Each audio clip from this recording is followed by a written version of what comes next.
Olá a todos vocês. Bom, gente, eu venho fazer mais um videozinho aqui, que é o seguinte. O tema é: o que é ser espiritual, segundo o conceito de Paulo em 1 Coríntios capítulo 2, versículo 14? Ou seja, olha o que diz. Ora, o homem natural não aceita as coisas do Espírito de Deus porque eles são loucura e não pode entendê-las porque elas se discernem espiritualmente. Aí as pessoas fazem o que comigo? Vamos lá. Professor, há coisas que o senhor não vai entender realmente porque isso só se discerne espiritualmente, professor. Então o senhor não tem o Espírito de Deus. Então as pessoas julgam a minha pessoa por esse fato. Agora vamos entender o raciocínio de Paulo. As perguntas que eu vou fazer é o seguinte, vamos lá. Primeira perguntinha simples e básica. Ser espiritual é interpretar a Bíblia sem recurso científico? Isso é ser espiritual? Ser espiritual é orar antes de ler a Bíblia? Isso é ser espiritual? Ser espiritual é orar para o Espírito Santo revelar o que já está revelado? Porque se a palavra existe é porque ela já está revelada. Agora, qual é o conceito de Paulo concernente a isso? Será que eu, professor Fábio, sou um homem natural e não compreendo as coisas? O que as pessoas alegam? Quando as pessoas não têm argumentos para tentar refutar algum conteúdo que eu ensino na internet, então as pessoas dizem, não, professor, isso aí o senhor colocou, mas só se o Senhor, só o Espírito Santo para dar discernimento. Só que essas mesmas pessoas não conseguem, com o Espírito Santo que tem, com a oração que tem, com o jejum que tem, com tudo de frequentar a igreja e tudo mais, não consegue trazer algumas explicações que eu venho colocando na internet. Bom, mas vamos ver dentro do contexto. Eu vou pegar o contexto aqui para não ter dor de cabeça. Bom, vou pegar a partir do versículo 6 para vocês entenderem o raciocínio. Paulo diz assim, ó, no mesmo capítulo, tá? Entretanto, expomos sabedoria entre os experimentados, não porém a sabedoria deste século, do século de Paulo. Qual era a sabedoria ali? Nem a dos poderosos desta época. Quem eram os poderosos da época de Paulo? Nós vamos saber. Que se reduzem a nada. Bom, aí eu peguei o vocábulo expondo a sabedoria em grego, que é Sophian de la Lumen, tá? Em grego seria isso no original. O germe da seguinte passagem é de 1:24 a 30, é Cristo crucificado. Então a sabedoria para Paulo é Cristo crucificado. É o clitoi, ou seja, o chamado, a sabedoria de Deus. Então, a sabedoria de Deus, no contexto de 1 Coríntios 2, para Paulo, é Cristo, tá? Esta é a orientação que deve ter tido em conta ao discutir a concepção de Paulo da verdadeira sabedoria. Então, as pessoas que não tinham Cristo, então, eram homens naturais, não eram homens sábios. Bom, há dois pontos que respeitam la lume, há dois pontos que devem ser respeitados. Primeiro, la lume, que falamos de sabedorias, né? Em primeiro lugar, Paulo inclui os outros com ele, ou seja, os seus outros companheiros. Não só os seus companheiros de trabalho imediato, mas o corpo dos mestres como um todo. Capítulo 15, versículo 11. Em segundo lugar, o verbo significa simplesmente falar, la lume, tá? E não deve ser pressionado para designar um tipo de expressão distinta de logos, que é a palavra ou verbo, e querigma, que é a pregação do versículo 4, como uma conversa privada. Então Paulo diz que não é uma conversa privada, né? Cristo está aberto para todos. Vamos continuar no mesmo versículo. Vou pegar agora a palavra que fala entre os experimentados, né? Que ele coloca lá. Entois teleios. O que viria a ser isso? É possível que haja aqui uma alusão à linguagem técnica de iniciação mística, mas se assim for é bastante subordinado. O vocábulo teleioi, que é experimentado, significa para Paulo os cristãos maduros. Isso que é para Paulo os homens espirituais, são os cristãos maduros, em contraste com nepioi, que são crianças lá do capítulo 3, versículo 1, que nós vamos chegar. A palavra é usada de novo em capítulo 14, versículo 20, Filipenses 3,15 e Efésios 4,13, que Paulo usa esse mesmo vocábulo, experimentados, tá? Aqueles que tinham atingido a plenitude da experiência cristã sabem que seu ensinamento era realmente a filosofia do tipo mais elevado. Porque Paulo ele traz um conceito filosófico nesse capítulo aqui, capítulo 2. É um conceito totalmente filosófico, porém ele coloca um conceito filosófico com uma sabedoria divina. É isso que Paulo faz. Elevado. O vocábulo em, que é entre, ou meio, né? Não apenas na opinião, mas literalmente entre, na seção do tal círculo dos verdadeiros mestres que proferiam a verdadeira sabedoria, que era Cristo. É isso que Paulo está contrastando. Bom, é bastante claro, deixa eu subir aqui, passou um pouquinho, é bastante claro que Paulo distingue duas classes de ouvintes, em que ambos são distintos de apolulumenoi, que é os que se perdem, lá do capítulo 1, versículo 18, os judeus e os gregos, de 1:22, versículo 23. Então, quem fala dos homens loucos desse século, ele está se referindo a quem? Aos judeus e aos gregos, do capítulo 1, versículo 22, 23, que não tinham como Cristo. É isso que Paulo está pregando ali para Corinto. Por um lado, há o telelô experimentados, a quem ele chama de pneumaticoi espirituais. Então, os homens experimentados, maduros, que já tinham recebido o evangelho, tinham crescido nele, Paulo chama esses homens de espirituais, no versículo 13 e no capítulo 3, versículo 1, que em grego é pneumaticoi. Por outro lado, existem a classe dos sacrinoi, que são os carnais, ou que são bebês em Cristo. Então, existem 3 classes na carta aos Coríntios, que Paulo escreve, na primeira carta aos Coríntios. O ideal é que todos os cristãos fossem pneumaticoi, é o que Paulo queria, que todos fossem espirituais, conforme o capítulo 12, versículo 31, Gálatas capítulo 3, versículo 2, versículo 5, Romanos 8, 9, 15, 26, etc. Mas, na prática, muitos cristãos precisavam ser tratados como, que é hos em grego, como, capítulo 3, versículo 1, e para todos os efeitos são sarkinoi, nepioi, psicoi, que são o quê? Carnais, crianças, e natural, versículo 14. Mesmo sarkikoi, que é carnais, capítulo 3, versículo 3. Então, Paulo faz essa distinção de 3 gêneros de pessoas.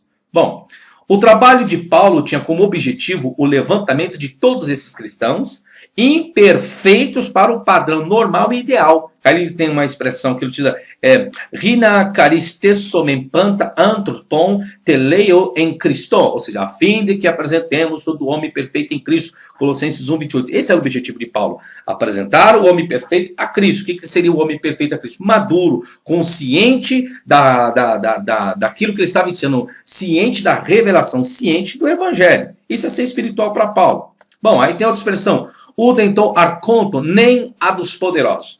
É evidente a partir do versículo 8 desse capítulo 2 que o vocábulo arcontes poderosos é destinado àqueles que participaram da crucificação de Jesus. Esses eram os poderosos, que estavam ali na crucificação de Jesus. Eles, portanto, incluem principalmente os dirigentes dos judeus. Pedro diz, Cainin adelfoi roida roticata argoian, e praxate roter cairo arcontes rimam. E agora, irmãos, eu sei que o fizeste por ignorância, né? As pessoas lá que mataram Jesus, como também as vossas autoridades, Atos 3:17, as autoridades que eram, né? Vocês sabem quem foi, a turba de sacerdotes, um sacerdote e tudo mais. Bom, resumo. A diferença vital é esta. Paulo, com todos os verdadeiros mestres, reconhece o princípio da gradação. Ele não espera que o novato, que é onde ele está na cidade de Corinto, de uma só vez iguale aos cristãos de experiência. Não tinha como, Paulo sabia disso. E muito menos que o evangelho nivelasse as inúmeras diversidades da capacidade mental e moral, conforme está no capítulo 8, versículo 7, capítulo 12, versículo 12 ao 27, que é o corpo de Cristo. Então, Paulo sabia pessoas que rejeitavam o pequenininho, menosprezavam o pequeno, e Paulo, não, você não pode menosprezar o pequeno, porque ele também faz parte do corpo. Tudo bem que vocês estão maduros, mas ele ainda está em fase, ele ainda está aprendendo. Apesar das diferentes classes entre os cristãos, não devia haver discriminação de pessoas. A sabedoria é para todos e todos, em suas diversas formas, são capazes de recebê-la. Todos são capazes de receber a sabedoria. Versículo 7. Mas falamos a sabedoria de Deus em mistério, outrora oculta, a qual Deus preordenou desde a eternidade para a nossa glória. Agora, qual que é a sabedoria de Deus que estava em oculto? É Cristo. É o evangelho, é a palavra. É isso que Paulo está trazendo. Olha o versículo 8. Sabedoria é essa que nenhum dos poderosos, que era lá dos sacerdotes, desse século, conheceu. Porque se a tivesse conhecido, jamais teriam crucificado o Senhor da glória. Tá fácil agora para você entender o raciocínio. O que é a sabedoria? Sabedoria não é a interpretação bíblica que Paulo coloca aqui. Ter a sabedoria era não ter crucificado Cristo. É esse o sentido, essa é a ideia que Paulo está transmitindo aqui. Versículo 9.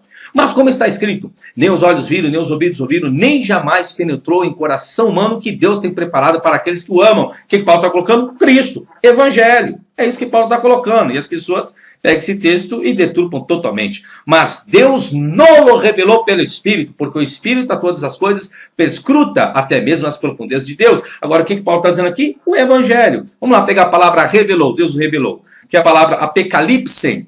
O auristo, que está no auristo, aponta para um tempo definido, quando a revelação teve lugar, ou seja, a entrada do evangelho no mundo. Compare os auristo em Colossenses 1, 25, 26, Efésios 3, 4, 5. É disso que Paulo está tratando. Então, o que Deus revelou pelo Espírito, ou seja, Foi o próprio Cristo. Esse sentido, e não a interpretação da palavra, não tem nada a ver. Porque qual dos homens sabe as coisas do homem, senão o seu próprio espírito que nele está? Assim também as coisas de Deus ninguém as conhece, senão o Espírito de Deus. Ora, nós não temos recebido o Espírito do mundo, e sim o Espírito que vem de Deus para que conheçamos o que por Deus nos foi dado gratuitamente. Aí minha pergunta, o que foi dado gratuitamente para as pessoas naquela época? O que foi dado gratuitamente? Precisa responder? Não, né? Foi a interpretação da Bíblia? Lógico que não. Foi o quê? O Evangelho é Cristo. Esse é o sentido. Bom, disso também falamos o quê? Disso que nós recebemos gratuitamente. Não em palavras ensinadas pela sabedoria humana, mas ensinadas pelo Espírito, conferindo coisas espirituais com espirituais. Agora, o que deveria ser isso, conferir coisas espirituais com espirituais? Vamos ver? O vocábulo grego seria pneumatikos, pneumatika, synkrenontes, conferindo coisas espirituais com espirituais. É usado por Paulo aqui, nesse texto, 1 Coríntios capítulo 2, em 2 Coríntios 10, 12, onde significa comparar. Seu sentido clássico é juntar apropriadamente. Na Septuaginta tem o significado de interpretar, mas apenas no caso dos sonhos. Ou seja, então não tem nada a ver de interpretar a escritura, aqui seria interpretar como se fosse sonho, tivesse revelação em sonho. Esse é o sentido que Paulo coloca. Bom, e para nós encerrarmos esse conteúdo, versículo 14, o mais que todo mundo alega.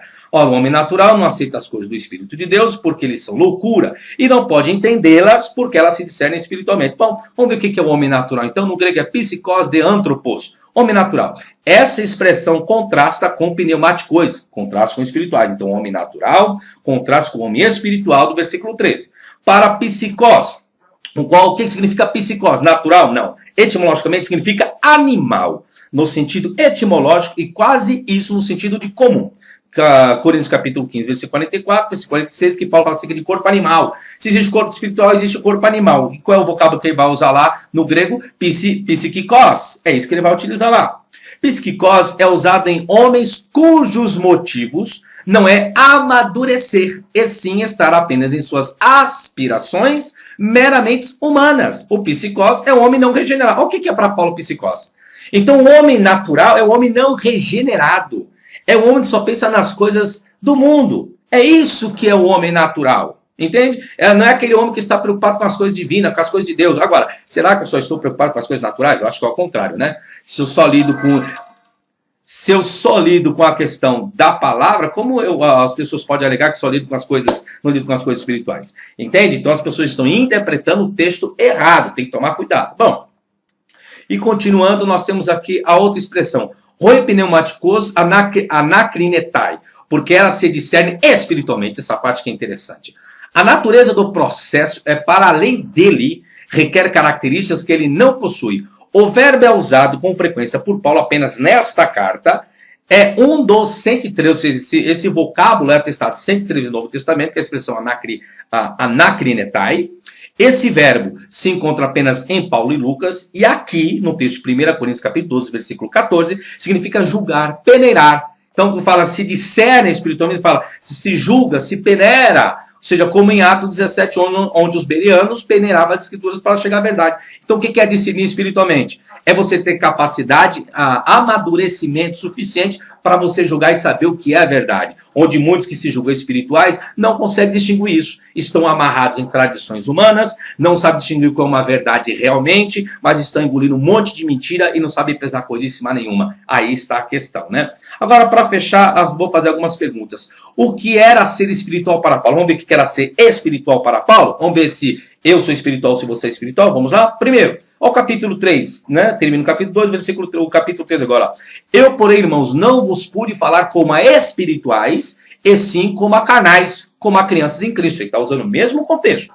Porquanto havendo entre vós aqui ciúmes e contendas. Então, ser espiritual, o que é ser espiritual no conceito de Paulo? É uma pessoa que não vive de ciúmes, ou uma pessoa que não vive de contendas. E tem um monte de pessoas que dizem ser cristão, eles fazem o quê? Vivem enciumado por causa dos vícios que eu faço, vivem enciumado porque outras pessoas fazem outras coisas, fica enciumado porque a irmã ou o irmão admitiu um cargo melhor do que ele na igreja, fica enciumado porque a pessoa tem um conhecimento melhor do que o dele, fica enciumado porque eu sei o hebraico, o aramaico e tal, e o grego e a pessoa não sabe. Aí o que é a contenda? A contenda, a pessoa quer contender comigo. Então você que se julga ser cristão espiritual, você está errado. Ser espiritual é não contender. E você está contendendo comigo por quê? Aí está a questão. Não é assim que sois carnais e andais segundo o homem? Essa é a figura do homem. Versículo 4 do capítulo 3, Paulo diz: quando, pois, alguém diz, eu sou de Paulo e outro, eu sou de Apolo, não é evidente que andais segundo os homens? Então, se você está seguindo o homem, né, o seu líder, se fulano da igreja for pregar, aí eu não vou no culto não, porque eu só vou se fulano pregar. Você é carnal, você está seguindo o homem. Não, vão trocar meu pastor? Então eu vou sair dessa igreja e vou para onde que meu pastor vai estar. Você está sendo carnal, porque você está seguindo o homem. Que espiritual que é você? Né? Isso não é ser espiritual, é isso que é ser espiritual para Paulo, é ser maduro, amadurecer, não é seguir um em outro, é saber discernir as coisas, não tem nada a ver com a interpretação bíblica aqui, tá?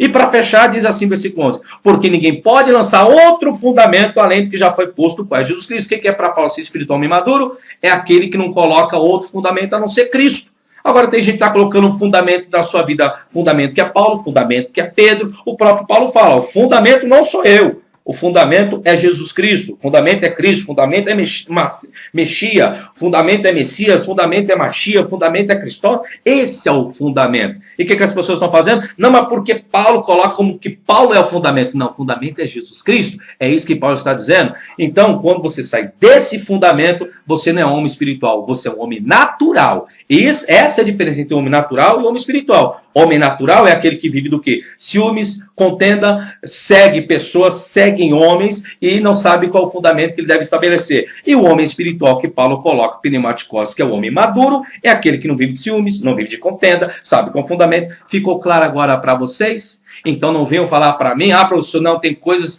que só o Espírito Santo revela. Esse contexto de Paulo não tem nada a ver com interpretação bíblica, meu camarada. Nada a ver com isso, porque se tivesse que ser com interpretação bíblica, então tem coisa errada. Porque quando Paulo está escrevendo essa carta ao Corinto, o Novo Testamento todo ainda não existia, né?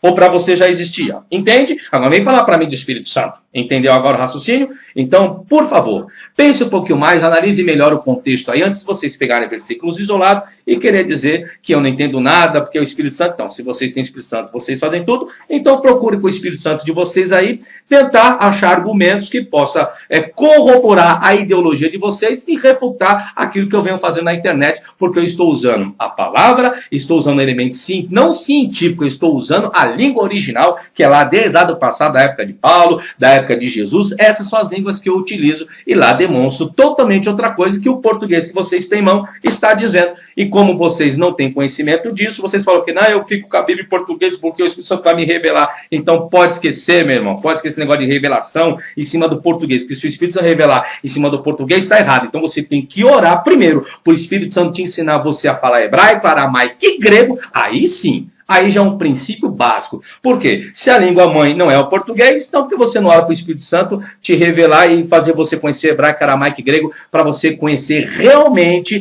a Bíblia na sua língua original? Não seria melhor? E por que até hoje você não conseguiu? Então esse seu Espírito Santo não está muito bom não, viu? Então fica aí a dica para vocês saber o que é ser espiritual e ser natural dentro do contexto de 1 Coríntios capítulo 2, que todo mundo usa isolado para querer me atacar. E se você está me atacando, meu irmão, você está criando contenda, você está seguindo o homem e de espiritual você não tem nada, tá bom? Um abraço a todos vocês, até a próxima e tchau, tchau.